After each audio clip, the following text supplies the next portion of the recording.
अब साहिब के सहारे बीजेपी, छोटे दलों का बड़ा खौफ, 4 नेता मिलकर करेंगे चोट, साहिब के नाम पर बीजेपी मांगेगी वोट। नमस्कार, मैं हूं हरीश देवेकर और आप देख रहे हैं न्यूज स्ट्राइक। चुनाव नजदीक आते आते बीजेपी के पुराने जख्म हरे होते जा रहे हैं।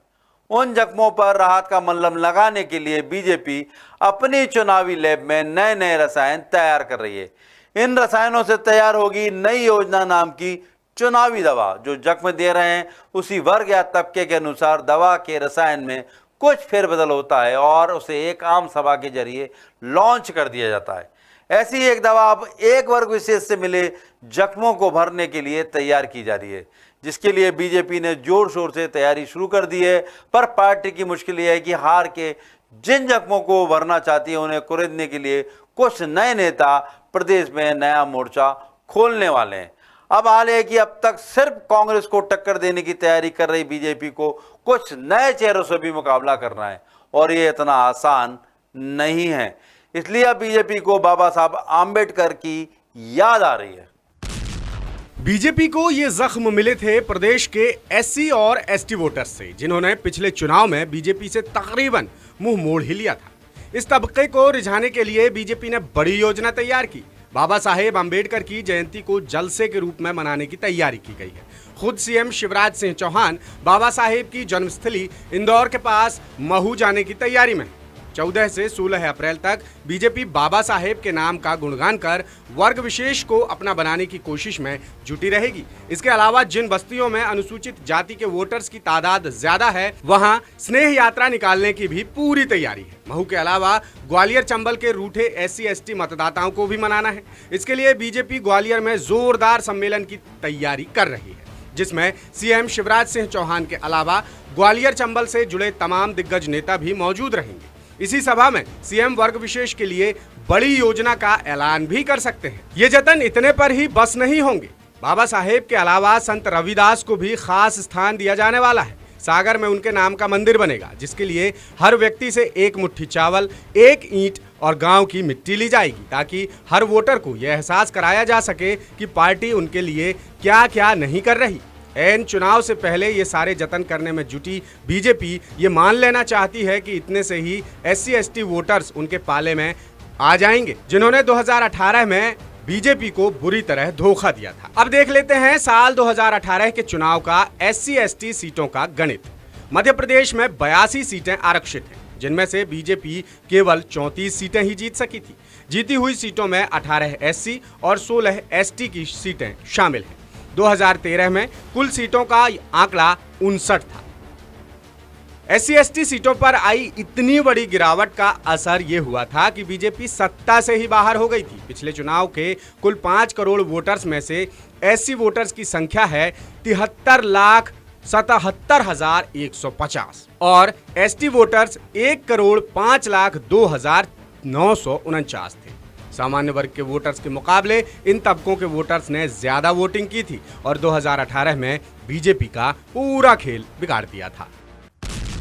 अब बीजेपी हर हाल में इन दोनों ही तबकों का विश्वास जीतना चाहती है, लेकिन ये इतना आसान नहीं है, ना सिर्फ बीजेपी के लिए बल्कि कांग्रेस के लिए भी। पुराना परफॉर्मेंस बरकरार रखना मुश्किल है। इस सीमित वोट बैंक पर डाका डालने कुछ नए चेहरे मैदान में उतर चुके हैं। अब तक ये बटे बटे थे, पर अब एक साथ आकर बड़े दलों को बड़ा जख्म देने की तैयारी में। ये तो आपने भी सुना होगा, बंद मुट्ठी लाख की, खुल गई तो खाक की। राष्ट्रीय दल जितने छोटे संगठनों को खाक बराबर समझते रहे, वो मुट्ठी बनकर लाखों वोट समेटने की रणनीति पर तेजी से काम कर रहे हैं। इसका क्या असर होगा, उसका आकलन ही उनकी नींद उड़ाने के लिए काफी है। मध्य प्रदेश में राजनीतिक दलों के सर्वे के मुताबिक 14.98 यानी ऑलमोस्ट 15% अनुसूचित जाति वर्ग की आबादी है, जबकि मध्य प्रदेश की 230 विधानसभा सीटों में से 35 सीट अनुसूचित जाति वर्ग के लिए रिजर्व है। सबसे ज्यादा अनुसूचित जाति वर्ग की आबादी तराना विधानसभा में है। यहाँ 30.33% एससी वर्ग की आबादी है, जबकि आष्टा में 29.61, घटिया में 30.12, नरियावली में 25.52, बीना में 23.25% आबादी अनुसूचित जाति वर्ग की है। बाबा साहेब की जयंती पर इतना बड़ा कार्यक्रम कर और एक बड़ी घोषणा कर इन सभी को बीजेपी बड़ी सौगात देने की तैयारी में जुट गई है। देखिए, भारतीय जनता पार्टी सदैव से ही बाबा साहेब अम्बेडकर को याद करती है, उनको अपने जीवन में उतारने का काम करती है और जिन मूल्यों को बाबा साहब ने जीने के लिए हमें आदर्श के तौर पर दिए हैं उसको लगातार साथ लेके चलती है।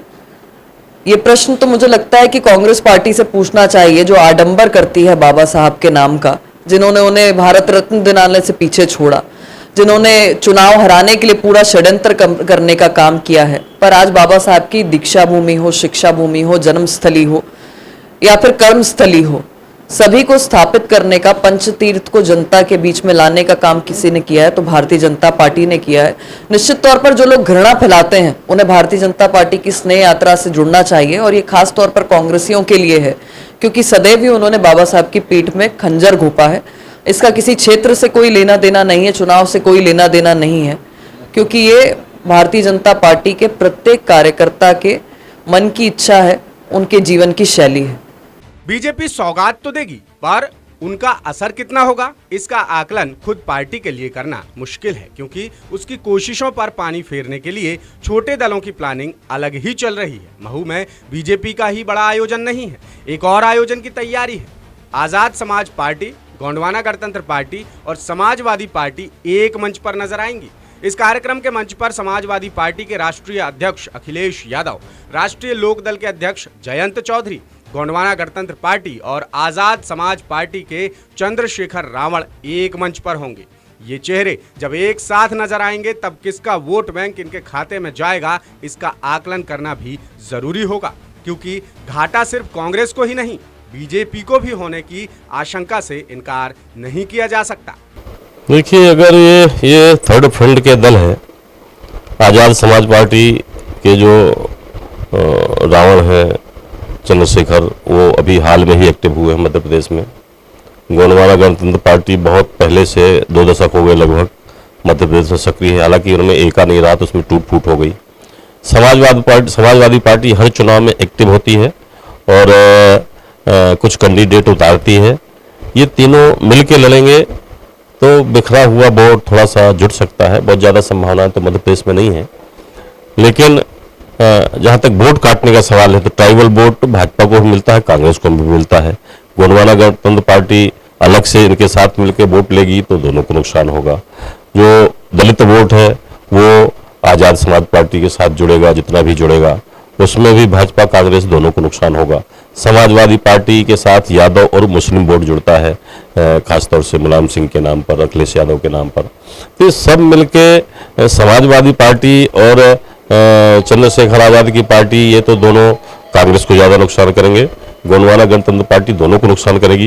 लेकिन ये तीनों मिलके भी मध्य प्रदेश में कोई करिश्मा कर पाएंगे ऐसे राजनीतिक हालात लगते नहीं। बीजेपी ये बखूबी जानती है कि हर वर्ग में अपने अपने मुद्दों को लेकर नाराजगी फैली हुई है।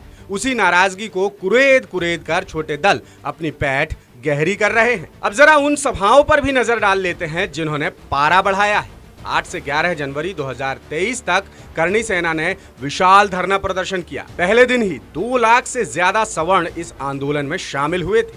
12 फरवरी को राजधानी भोपाल में भीम आर्मी ने अपनी ताकत दिखाई, जिसे दलितों का शक्ति प्रदर्शन बताया गया। इसमें करीब 1 लाख लोगों के शामिल होने का दावा किया गया। आम आदमी पार्टी ने 14 मार्च को भोपाल में बड़ी सभा की। भीड़ भले ही कम जुटी, लेकिन आम आदमी पार्टी नई ऊर्जा के साथ एक्टिव हो गई। जयस भी अपने गढ़ में लगातार बड़ी सभाएं कर रहा है। ओबीसी महासभा भी तेजी से सक्रिय है। बीजेपी जिन जख्मों को भरने के लिए एड़ी चोटी का जोर लगा रही है, उन्हीं जख्मों पर ये दल फिर चोट देने की तैयारी में है। कुछ समय पहले तक ये इत्मीनान था कि छोटे दल कांग्रेस के वोट काटेंगे, लेकिन जमीनी स्तर पर एंटी इनकम्बेंसी का फैक्टर भी मजबूत है। इसलिए चैन की सांस लेना बीजेपी के लिए भी मुश्किल हो रहा है।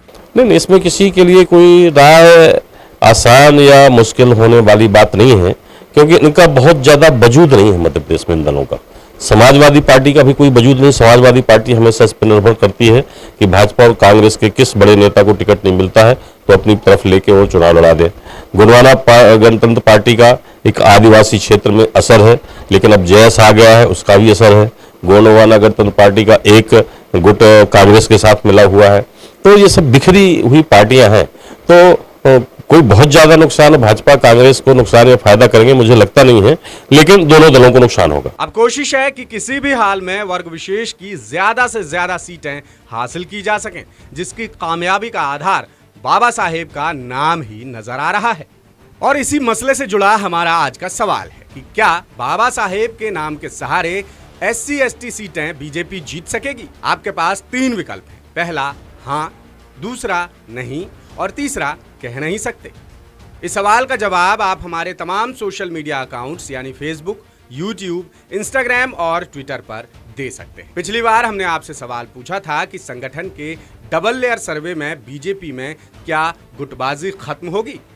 इसके जवाब में 26% लोगों ने कहा हाँ, 72% लोग बोले नहीं और 2% लोगों ने कहा कह नहीं सकते। प्रदेश की सत्ता में 19 साल से राज कर रही बीजेपी की हालत टाइट है। जो पार्टी प्रदेश की रग रग से वाकिफ होना चाहिए वो फिलहाल नए नए दांव चलने में व्यस्त है, इस उम्मीद पर कि एक फेल हो जाए तो कम से कम दूसरा कारगर साबित हो। पिछले चुनाव में माइकी लाल के जगमग को भी भरना है और खास तौर से ग्वालियर चंबल इलाके में, इसके अलावा बाकी सीटों पर आरक्षित वर्गों का प्यार भी हासिल करना है, जिसके बीच में दीवार अब सिर्फ कांग्रेस की नहीं बल्कि नए दलों की एकता की भी है। माइक्रो लेवल की प्लानिंग करने वाली बीजेपी क्या माइक्रो लेवल की पकड़ रखने वाले इन दलों से पार पाएगी? ये बड़ा सवाल है। नमस्कार।